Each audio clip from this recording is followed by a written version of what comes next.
So today we're going to continue on our journey in the evolution of Robert Hohenberger to a serial killer. We last left off with Mary Rodderman. Now, I just got an email earlier this morning from somebody that lived in that area when she was abducted and said that she went by Lee. So now I feel confident that I can call her Lee. So that was on March 2nd, 1978. And again, more than likely, Hohenberger is responsible. But as I explained, because of the verbiage that was used, we have your daughter, if that is correct. And because of the two sketches that were seen or made of the K&B drugstore parking lot of people that may or may not be involved, but that is the sketch that we got. Now, I will come back to that as I finish this series up in the next couple of days, because, as I said before, a lot of times, especially in public, when a sketch is done, people may or may not be involved or even seen. If, let's just say, and believe me, the totality of the evidence points me towards believing that Hohenberger was responsible for Lee Rodderman's, that sounds weird to me, I'm just going to say Mary Lee Rodderman's disappearance. He wasn't seen at all, right? So I mean, it's just odd that, I shouldn't say odd. Odd is a wrong choice of words. I just think that he blends in maybe so well, and he can move with such efficiency because he's used to it in abducting people. And maybe that's why, he was never seen. You think back to Ted Bundy, and they never really got a good sketch of him till Lake Samarish, I think is how you pronounce that, when he abducted Denise Naslin and the other lady.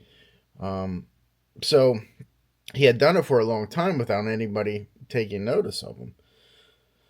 So it leads us to April 27th, 1978, and Bridget Sons, age 19, and Mark Cannella, age 17. Mark Cannella is the brother of Cindy Cannella, who emailed me and got this all started. So I want to spend some time on this one and really look at, hey, is Robert Hohenberger responsible for these? Because remember now, he has escalated, and this is the very first time that I feel confident that we can link Hohenberger to an actual murder. Now that's very important, right? Because think of all the things that we've gone through so far.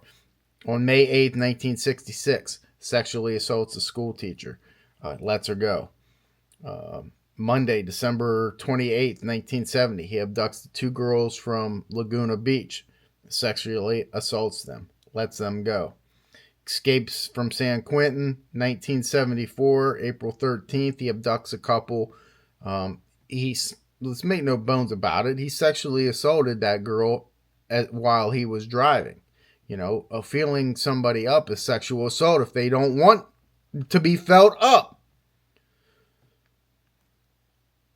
October 13th, 1977, which was a Thursday. College of the Desert, age 22. He abducts the female, 10:45 at night. Lets her go. Monday, October 31st, 1977. Goes back to College of the Desert. Abducts a girl. Would have sexually assaulted her, but she escaped him. He flees California knowing after a police chase that he's wanted for these sexual assaults, and he had just done time in San Quentin. He wasn't going to go back. He flees and ends up in St. Mary's Parish and begins another crime spree with Mary Lee Roderman. Again, if he's responsible, that could be his first murder. She's never shown up. It's 50 years. You know what I mean? She's dead. That might be a hard truth for some people, but that's more than likely the fact. Then we go to April 27th is where we're at today. And both bodies of these abductions were found. One of them, I feel very, very confident in saying Hohenberger was responsible. The other one we'll get into. So, what happens? Again, I'm going to go back to the police report. On April 27, 1978, which is a Thursday, shortly after 10 o'clock p.m., the St. Mary's Parish Sheriff's Office received a call from two white males. The subjects advised they were at the Penny Saver store located on Highway 182 in Bayou Vista, and the clerk could not be located. The sheriff's office responded and discovered the store unsecure and unattended. Deputies found the cash register completely open with $1 and some change remaining in the drawer. Approximately $156 was missing from the register. The clerk, Bridget Cantrell Sons, a white female 19 years of age, was nowhere to be found. A cigarette was left in the ashtray, and the two males stated it was still burning upon their arrival. Miss Sons' handbag was discovered behind the counter, which contained approximately $150. Miss Sons' vehicle was still parked outside, as well as a vehicle which was the property of Gordon Cannella, a white male 17 years of age. Cannella was a friend of Miss Sons and visited the store on occasions. Mr. Cannella could not be located, and it was determined that both victims had been kidnapped. Okay, so what can we take from that? Well, initially, hey, it's just a robbery. If I was working there, would I have tied this to Mary Lee Roderman or anything else? No. You have a robbery. Now, back then, they treated everything kind of as a runaway. And when I talked to Cindy Cannella, she had stated that, and she knew that that was a joke because Mark, her brother, would not have run away and leave the store unattended. Cindy or Bridget would not have done that either. So some time frame things. The police report there said around 10 o'clock. There was a witness by the name of Vaughn, I believe, last name, and I will show that here. In the police reports, it states that she showed up and there was 3 white males standing outside of the store. The store was still open, but as she went to enter, she was told by those 3 white males, one of them, not 3 in unison, obviously, that the store was closed. So, to me, that's the biggest red flag and the biggest clue to this. She doesn't see a scuffle. She doesn't see anything. She just sees 3 guys standing outside. And one of them, if not all 3 or 2 of them, or however the combination was, tells her the store is closed when it obviously is not. So right there, if, and this is a big if that witness is deemed credible, then you're looking for 3 white males, right? I mean, it's an obvious lie. They're hanging out there. If they are not the offenders, they saw something. They're accomplices. There's something with those 3 men. She goes on to say that there was a car, and it doesn't describe the car, was in the parking lot, and one of the three men got in it and moved it about 30 feet away. Now, none of this makes sense to me as the conclusion that we all know that Hohenberger is responsible for this. Now, talking to Cindy Cannella, obviously her and other people's families who are involved in tragedies like this replay things in their mind and they try to make sense of it. She has come up with a theory, and she believes that those three men were, in fact, Robert Hohenberger, an accomplice, who we'll name Sydney, and her brother Mark. Now, we know that Mark Cannella was in the store. How did he get there? How was he involved in this? According to Cindy, her brother received a phone call from Bridget that somebody was taking a photograph of her from the outside, and it kind of scared her. Then there was two men, and we don't know whether it was the same individual that took a photograph of her or not.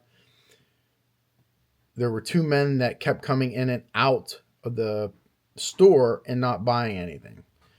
Apparently, there is not a phone in the store, is what I was told. I find that odd, but I was told that she had to go outside to use the payphone to do that.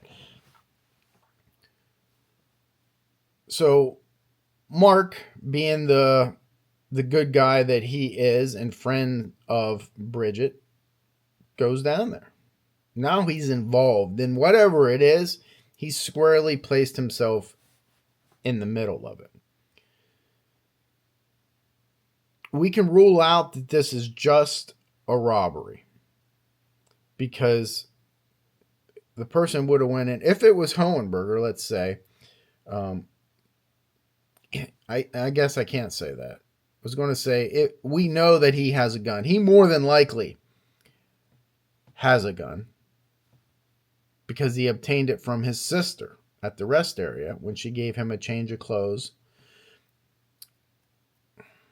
I feel confident in saying he has a gun. He could have walked in there, put the gun to Bridget's head and said, "Give me the money," took it out of the register, and be gone. But that's not Hohenberger. He's never been arrested for just a robbery. Remember I said he's a thief and he's burglared and he's robbed. But he's a kidnapper. He likes the abduction and he likes the sexual assault. Now, if you remember, I had talked about earlier of speaking to a coworker who was fairly close and saw Hohenberger every day when he was here in Louisiana. And that coworker was in the Penny Saver with Hohenberger buying breakfast, was in line when Hohenberger saw Bridget, turned around and said, "Who is that? Why does she look so lonely?" We can assume, because that's all we're doing, that she became a target at that point. Now, we can't say, yes, that means for sure that it's premeditated and he was going to do something to her. You don't know that. It's more than likely, right? But we don't know that. We're not inside of Hohenberger's mind. But I feel comfortable in saying, yeah. Now, I don't know when this was, whether it was a day before, a week before, but it was fairly close to the abduction. So let's get back to Miss Vaughn, who is the eyewitness here and sees the three people and the three white males. She sees the vehicle being moved about 30 feet. Now, I don't know what to think of this if there's 3 people involved. Victimology is very important here when it comes to Mark Cannella. Mark was not a big man. Reading right here on the newspaper report, he's described as being 5'4", weighing 130 pounds. Oh, he's not much bigger than Bridget, who's 5'4", 100 pounds. He did have long hair at the time. Is it possible that those 3 men were in fact Robert Hohenberger, his accomplice Sidney, and Mark? It's possible. It's certainly possible. And victimology would tell you that Mark is not a fighter. Because some people would ask, like they're doing right now, why wouldn't Mark fight? Where's Bridget at? Okay, where's she at? If Mark knows something going down, right? Somebody of the 3 says the store's closed. Bridget's not there. Something's taken place at that moment. The cigarette burning in the ashtray was Mark's. So something is happening, and he doesn't speak out. He doesn't fight. Where's Bridget? Well, victimology tells you he's not going to fight. Okay? He was not a fighter. However, put in certain situations, I'm sure he would fight, especially for his life. But he doesn't know. He doesn't know that a month later, Bridget's going to be found dead in a septic system, or he's going to be killed and placed in a cane field. Stuff is happening real quick, and all it takes is a good threat. One of those 3 people, if it was Hohenberger, and I say if it was because we don't know. We do know that Hohenberger was involved, but maybe he slipped in undetected, just like he did Mary Lee Rotterman. Just like he did the first College of the Desert. You see what I'm saying? Maybe those 3 people have nothing to do with it. Right? But I go back to one of them said the store is closed. Now, how about this scenario? What if the 3 people, the 3 men that were outside, said the store's closed because the door was locked? And Hohenberger himself had Bridget and Mark held up at gunpoint in the back of the store or wherever it was, away from the window. So the 3 men who came there together maybe tried the door and it was locked. Although the lights are on and everything, to them, hey, the store's locked. Right? And it's closed. And Miss Vaughn, she shows up to go in, and just think if you were at a store like that. You went to a gas station, you went to go in expecting it to be open because the lights are on and the door's locked. And you're like, damn, well, I thought they were open. I guess they must close at 10, because it was right around 10. And you turn around and hear somebody else coming in, Miss Vaughn, and you're like, don't even worry, it's closed. Oh, okay. The reason I bring that up is because I don't have, there's no evidence to me or in the police reports that I saw, and most importantly, past criminal behavior of Hohenberger ever shows that he works with an accomplice. Right? So to be sure, and I didn't see this, I would want those 3 men identified. Who were they? And what did they see? And that's always the problem with witnesses. Just like Mary Lee Rotterman. Remember the 2 sketches? They might have nothing to do with it, but come forward and tell us what you saw. But a lot of people, they don't want to get involved. They're just going about their day. How do we know that those 3 people were involved? We don't. Again, I just gave you an innocent explanation for why they said the store was closed. It makes sense that Hohenberger would lock the door, but he would want to get out of there as quickly as possible. So, I can't say with any confidence that Hohenberger acted alone. All I can say is his past criminal history suggests that, but it doesn't mean he didn't have an accomplice.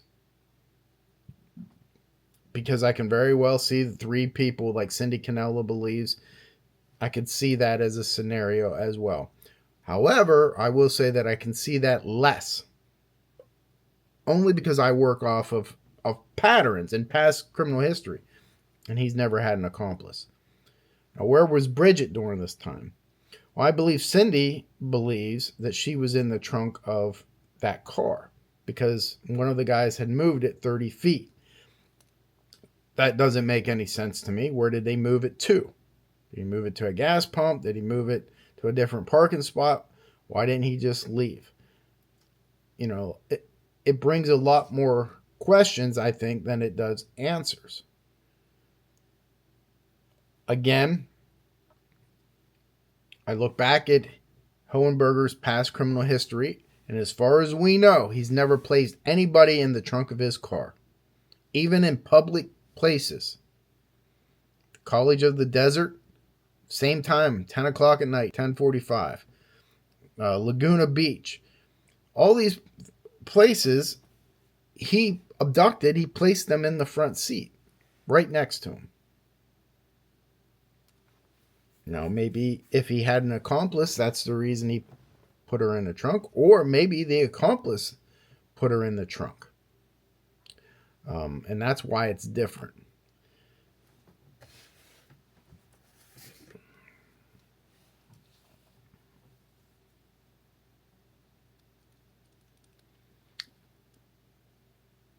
I just have a hard time believing all of a sudden he's going to start using an accomplice. It doesn't fit his MO.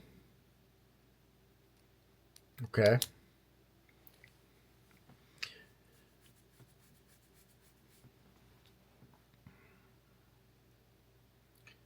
Is it possible that Hohenberger had already taken Bridget and Mark from the store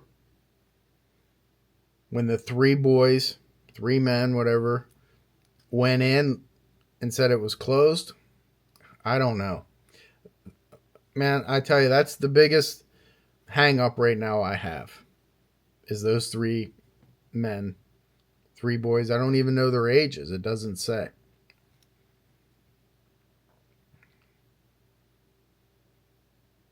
It's hard to come off of the theory that they're involved.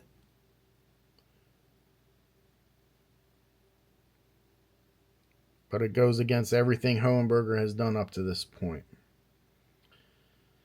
So, Bridget and Mark Cannella are taken, and that's all we know. Okay, they're gone.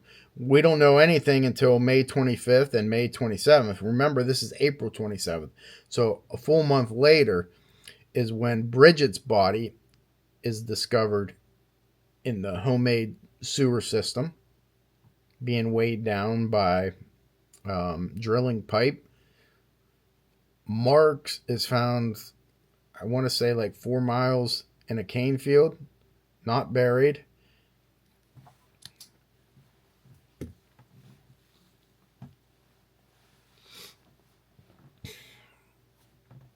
I want to go back to the penny saver. And I want to try to discuss with you guys the reasoning of taking Mark.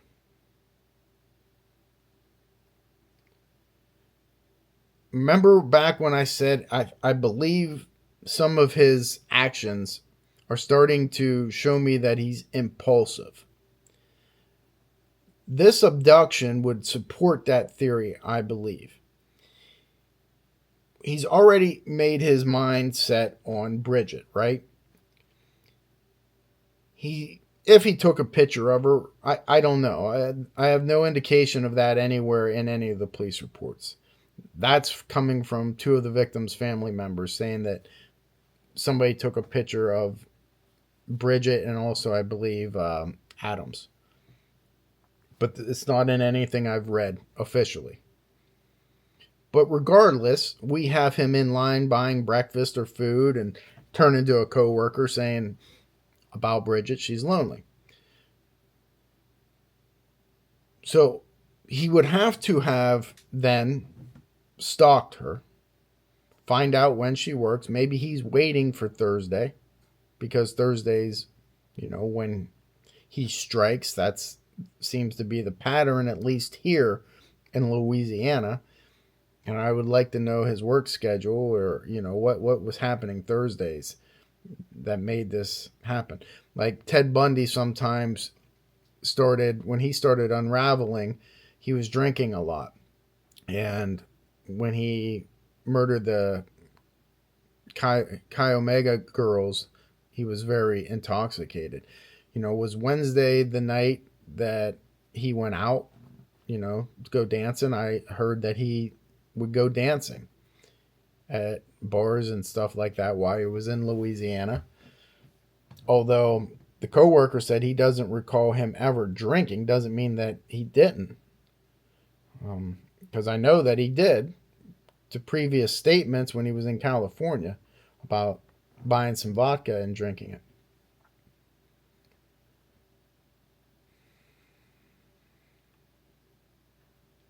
It just seems that he would be stalking her, waiting for an opportunity. But that opportunity,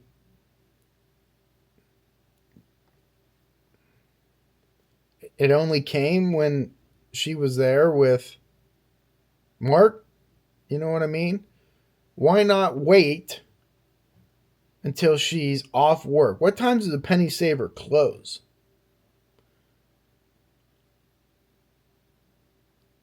Because let's say it's midnight.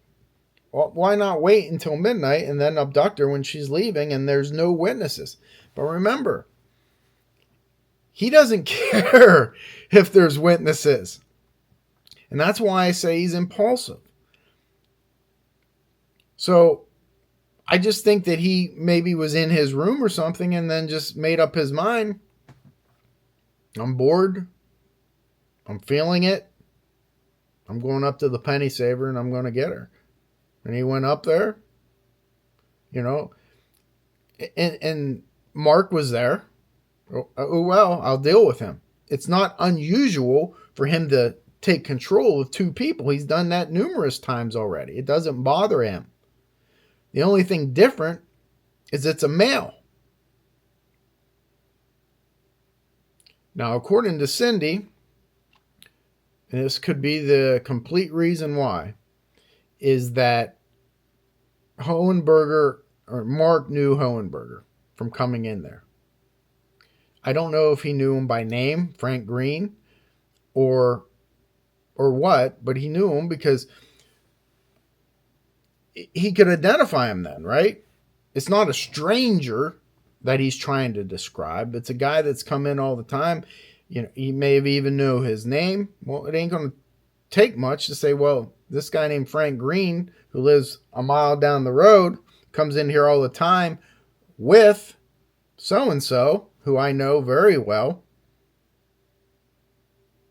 I mean, police would have him in a matter of minutes. So that is a good indication and possibility that that's the reason that Hohenberger abducted Mark. Has nothing to do with his sexuality. He's not going to sexually assault Mark. It's just he could identify him. So he kills Mark in the cane field. There's no indication as to when he did this. The only indication is that there's a rope around, I would say, his neck. It was skeletonized for the most part. Police said that rope matched rope that was found in Hohenberger's shack, and that Bridget also had on her body. That it was similar. It matched. Okay, I'm okay saying that they're the same, but I want to know for sure. Meaning, the police didn't have to do conclusive tests because this never went to trial. There was no arrest. Hohenberger flees. So, I mean, if it was going to go to trial, we would know for sure. You take that rope that was found around Mark or in the cane field there, and you would test it for chemical composition and nylons and fabrics to the rope that's found at the warehouse where he worked, in his apartment or shack, whatever it is, little shed,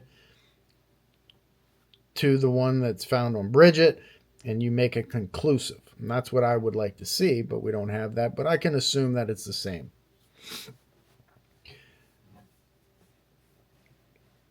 Now, Mark is strangled. I was thinking about whether I was going to go into this or not, because I was going to do a separate video of when the bodies are found. And I will. I'll probably do that. But I'll just say that we'll just talk a little bit about the autopsy report on Mark and how it was stated that he was strangled manually.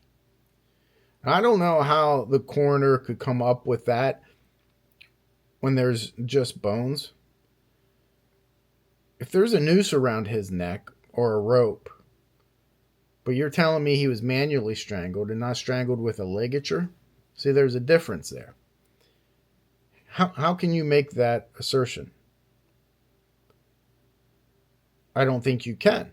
How can you say he's manually strangled when there's no strap muscles or no tissue at all to have injury there? Now, if you say he was not shot or stabbed because none of his bones were nicked with a sharp object or something like that, I think I can get behind. But to say he was manually strangled versus ligature strangle, I don't know if I buy that. Again, I'm not a medical expert. I'm not a coroner or a forensic pathologist. But it just seems to me that you wouldn't be able to tell. To manually strangle somebody takes a lot. I have talked to people who have manually strangled people to death. And they say it was physically exerting. It took longer than they expected. And some resorted to grabbing another weapon to finish off what they started. Again, Mark's not a fighter, but I promise you, if somebody was sitting on his chest with their hands around his throat, trying to end his life, he was fighting back. Hohenberger was not a big guy himself. He was tall, but he was slender. I believe if there was a rope or ligature of some sort around his neck, that had to have been used to strangle him. It's less physically exerting, although it's still exerting less. You can do it from behind. Why else would he have that around his neck? If he did not have any other bindings, and I'm curious about that, was his wrist bound or his legs bound? We know that Hohenberger bound people. Remember, with the wet rag in the girl's mouth and the wet rag to tie the girl's hands. And I think that was at Palm Desert. So binding is certainly his MO. But we've never had anything around anybody's neck in any of his previous crimes. So I think we can explain why Mark was a victim. Simple witness elimination. It wasn't part of a sexual fetish or anything like that. The manner of death, I question. I don't understand, Hohenberger, right now as to why you would not shoot Mark Cannella, but yet instead you strangle him. I find that very odd.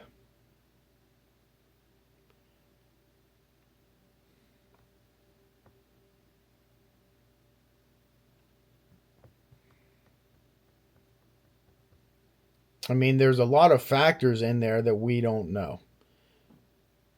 Mark more than likely was already dead when he was placed in that field.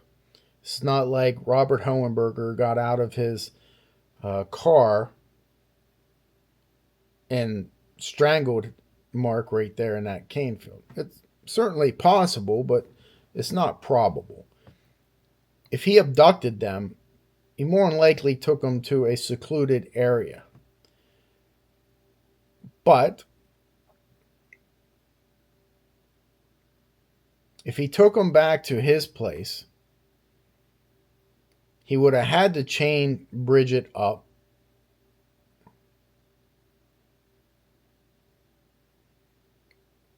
to keep her from escaping. If he went and killed Mark and dropped, could have killed them both at the same time. I'm trying to go through some different scenarios for it to make sense to me. I go back to Cindy Cannella's statement that Bridget was in the trunk of his car. Now, when police confiscate his car, I did notice when they did the search warrant on the car that there were obviously hair fibers in the back seat, along with some latent fingerprints that didn't belong on the window, that didn't belong to any of the known victims, I guess, of Hohenberger. But I don't know about the trunk, if that was checked. Should have been checked. But if Bridget Cantrell's son's hair is in there, we may have just solved this mystery as to where was she when Mark was being killed. Because I'm still hung up on a couple of things that I'm trying to make sense of.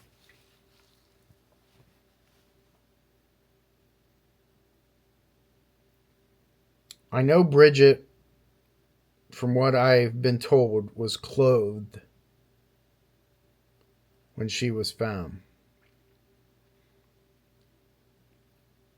Mark was clothed, as I would expect. Bridget, I would not expect that. I guess I'll get into that when we talk about the recovery of the bodies. But it's very, very possible, if not probable, that if he did kidnap those two at the Save-A-Lot, which, or the Penny Saver, which he did, but if he did it alone, which I believe he did, if he puts Bridget in the trunk, because he's had, I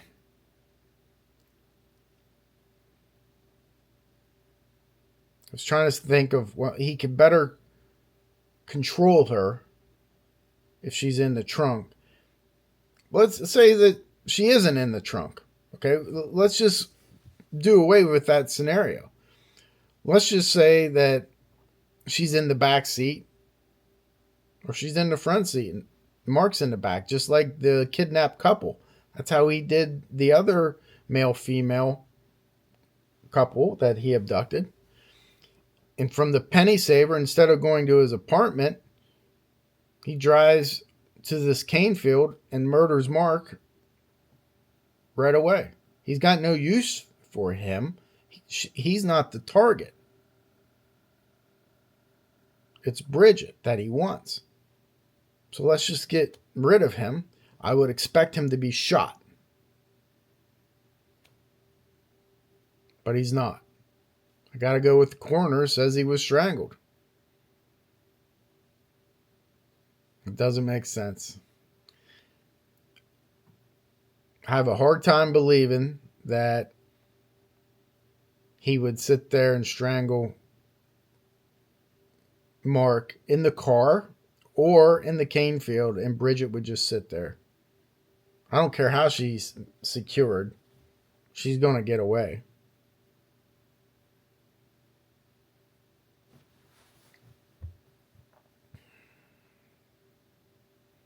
So then that, I don't know.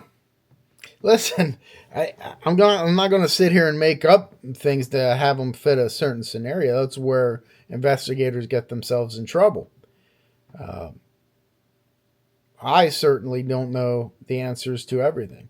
I try to run different scenarios to have it make sense to me, to have it be more probable than not. That's my standard. It doesn't have to be beyond a reasonable doubt. Hey, just let it make sense to me that it's more probable than possible.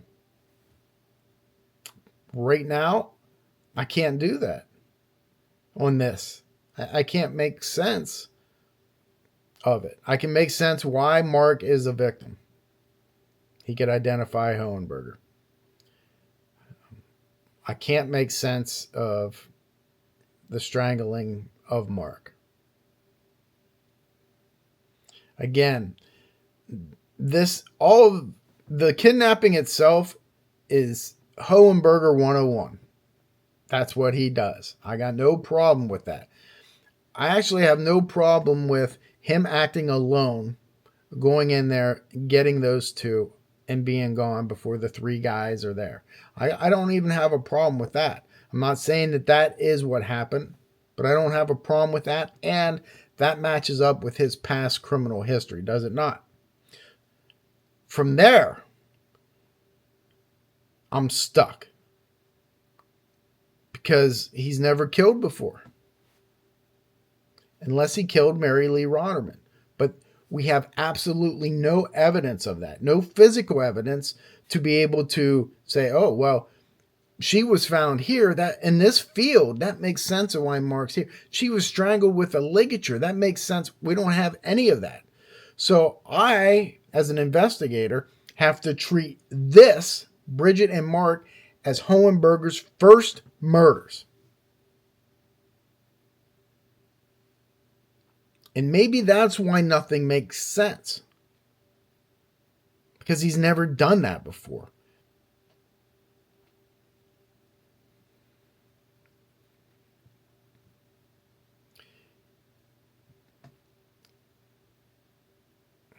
If he's not involved with Mary Lee Rotterman, and again, I'm not convinced that he is, more likely than not, but I'm not convinced. This would explain why this is his first murders. Does it not explain it perfectly? Listen. He's abducting Bridget.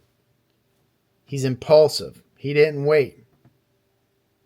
Or maybe he thought that Mark wasn't there and Mark came out of the bathroom. We don't know. And he's surprised. But it's somebody that he knows recognizes him. And he is not going back to jail. His end game proves that. But he also allegedly told his sister that. And I believe it. So, Now what? He abducts them both. He can't let either of them go. He can't let his intention probably was not to murder Bridget. It was to sexually assault her. But Mark saw him. Now you have to kill both. Because you kill Mark because it eliminates the witness. But Bridget saw you kill Mark. You can't let her go. Right? So you have to kill her. That makes sense to me. And to be honest with you, it explains to me why she's clothed when they found her.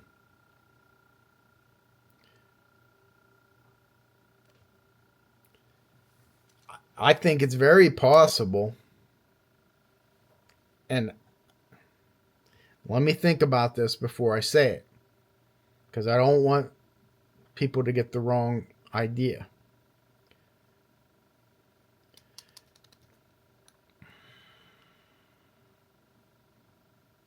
No. I was going to say, and I will still say, it's possible that Bridget Sons was never sexually assaulted. Now, I know everybody's going crazy. They think, how can you say that? This is what he does and all that. If we assume, which I have to right now, because this is what the evidence shows me, that Mark Cannella was his first victim. He had to kill him first so he could have Bridget to himself or whatever it was. His whole mentality now, remember his mentality at first was, hey, I'm going to sexually assault her.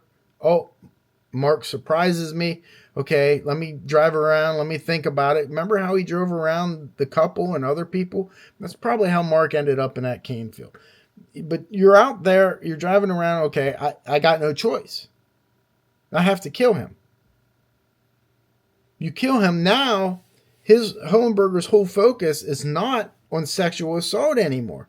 It's like, holy shit, I just took this giant leap to murder. Remember, he's never done that. As far as we know, maybe Mary Rodderman, but certainly before that, we don't see it. So now maybe his mindset isn't, hey, I'm going to sexually assault Bridget. No, I have to kill her. I got to get rid of her. Maybe that's why she was clothed. Because it's not a sexual assault anymore. It's just murder. So I got to get rid of it. Things did not go as my fantasy planned. Everything's unraveling. Let me get it back to normal. I mean, it's a possibility. I'm not saying that happened. It sure is more probable that he sexually assaulted Bridget in his shack. But what did he do? Did he allow her to redress and then bind her and then strangle her and then put her into the sewer? Certainly possible. Certainly possible. There's no way to tell whether she was sexually assaulted. Okay? It was certainly his reason to begin with. But remember how I said, I think he gets off by the abductions. I read that, I believe this was in a magazine, maybe the New Yorker or something, I'm not sure, that all the victims, Bridget, Mark, Gold, and Adams, were all bound and gagged. Well, I don't know how they would know that with Gold if she was never found, but I didn't hear that Mark was gagged. But he's done that, remember, with the wet cloth, so it wouldn't be a stretch.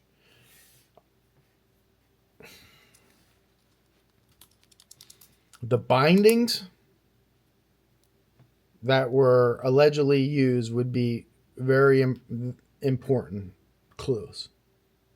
Whether he was frantic, what type of knots he used, how they were bound, if they were bound before death or after death. All that stuff is very important.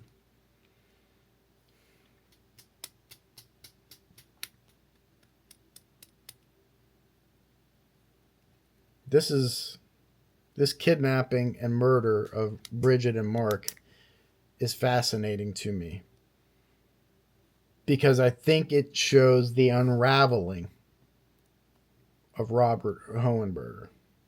I really do. Everything has been, I mean, almost by the book. He's okay, nighttime. He's going to sexually assault. He ties his hand, drives him around. Okay, he lets him go. He does all these things. And then you get to this one, and everything is just, it's crazy. Bodies are found, strangled. Everything is unraveling. But again, it doesn't deter him, because he's going to strike again 2 weeks later. How confident does he have to be as a killer, knowing Mark's body could be found at any point in time? He's in this cane field. Bridget, I'm more secure she's not going to be found, because she's right beside me in this septic system. I've weighted her down. It's a good spot to hide a body. Okay. The heat's off. Nobody's coming and question me. I'm going to strike again. And he does. How confident does he have to be? Even though they unraveled here. He wasn't expecting Mark. And he was at the wrong place at the wrong time. Even though he was a man and brave and went and stood up for his friend, which, you have to admire. He gets a phone call. He wasn't expecting to take on a gunman and know that he was going to be strangled, less than an hour later. But he did what he thought was right, and it was right. And his family should be proud of him. But things are unraveling for Frank Green. But things have died down, and now he's going to strike again with the kidnapping of Gold and Adams. And then that is going to end his crime spree in Louisiana. It's going to end his crime spree as far as we know. But he's going to flee. So I'll talk about that abduction and those murders next. And I want to reiterate, I'm trying to make sense of something that doesn't make sense. Does that make sense?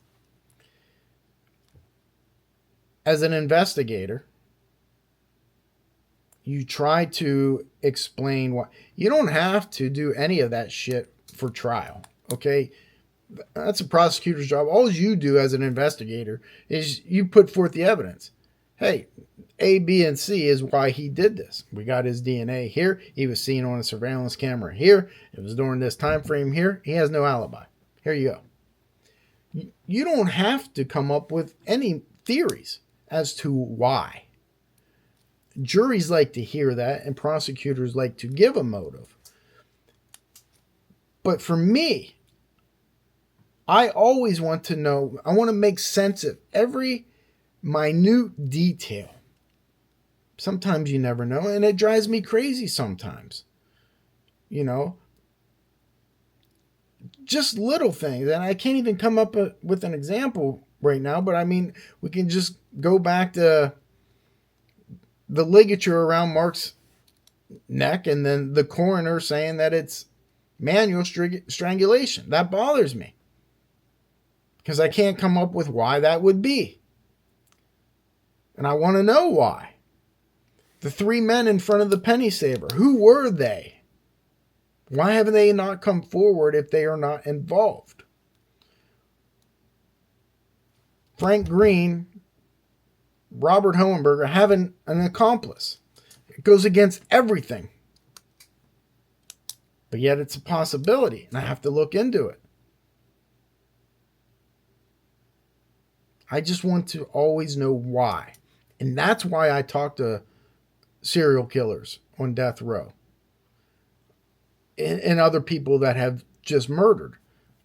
Because I can ask them, well, what were you thinking? You know, a perfect example. I was talking to a serial killer who said, I went into this house to confront this girl who was a big, heavy, thick girl. And we got into an argument. He said, I punched her. And this guy was huge. He was 300 pounds. Biker. I punched this girl square in the face. I've knocked out dozens of men with that punch, and she shook it off. And I knew that, oh boy, this might be trouble. So I grabbed a knife, weapon of opportunity.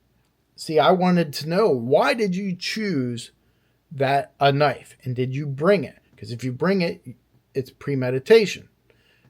If you didn't bring it, more than likely it's a weapon of opportunity. So he explained that to me, and I got rid of that why. Yeah, she looked at it. I looked at it. I got it before her.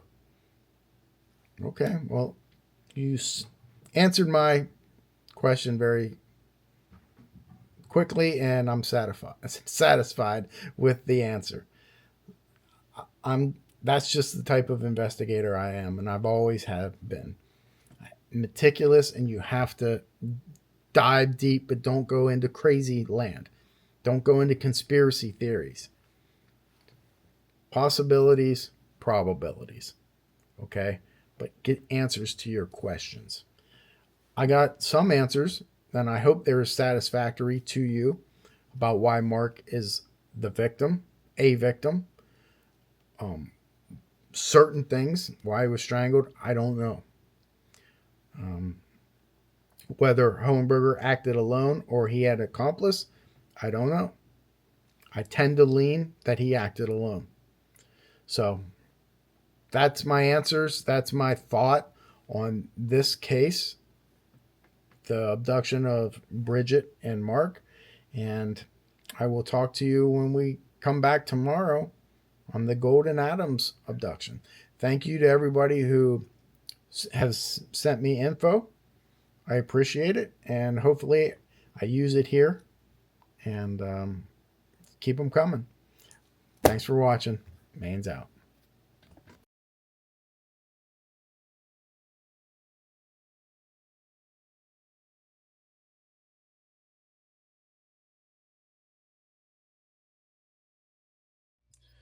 So I always get the question, how do you become a cold case detective? Ken Mains, how did you become a cold case detective? Well, I had that in mind a long time ago, over 10 years ago, and I got the answer right here. Mastering Cold Case Investigations, a guidebook for detectives. I wrote this 550-page behemoth for that purpose, because when I was in high school, when I was in college, and then when I became a detective, I wanted to know more about cold cases, why they go cold, why are they unsolved? Is it evidence? Is it lack of determination? Is it perseverance? Is it politics? All the above. Well, I set the answer to all those questions in my new book. It's been 10 years of research, writing, jotting down things. I knew that I was going to write this book eventually, and it finally has come to a head where I'm able to actually get it done, get it published by Unsolved No More Publishing, and get it out to you. So who's this book for? It's for detectives. It's for amateur detectives. It's for college students, academia, forensics. The topics I cover in this book, from what is a cold case, victimology, research, crime scene location, criminal profiling, conflict, greed, sex and revenge, possibilities versus probabilities. That is huge in this book. I go through that a lot because that's the basis and foundation of my methodology. Evidence, sketches. Of course, you have affirmations. Why should you listen? Social media, the rule of psychology, equivocal deaths, modus operandi, signature, legal and ethical considerations in cold cases, integrity, involving as a cold case detective, serial killers, missing persons, domestic violence, exposing myths, premeditation versus spontaneous, confidential informants, wrongly convicted, clandestine graves, you name it. I cover it in here. 550-page hardcover textbook. And along with all those topics, I also wanted to do case studies, especially case studies on confessions. Why? Because you can learn so much from confessions. At the end of the book, I go in great detail about killers in general who have confessed, why they did it, and what we can learn. That's always the most important thing, what we can learn from them and move forward and apply what we learned on that case to a future case. So I have all that. I tried to incorporate as much as I could, and there's a lot in there about real life cases that I have worked on and I have either solved or learned something from. And I'll tie that to a specific chapter, along with tips, certain things that I think you should look for in certain areas. It's a great book to learn from. But it's not just for active law enforcement members, private investigators, defense attorneys. Everybody can learn from this book. And that is what is motivated me to write this, is I want people to learn. I am tired of seeing wrongfully convicted people. I'm tired of the politics of district attorneys' offices and state police and local jurisdictions who either don't have the resources to do it or they just pass it off because they don't know how, they don't want to, they don't have the desire, the determination. And all that does is affect the victims and the victims' families. And I see it time and time again. You will see endorsements and affirmations from victims' family members in here who I've worked with in the past because they are the most important people.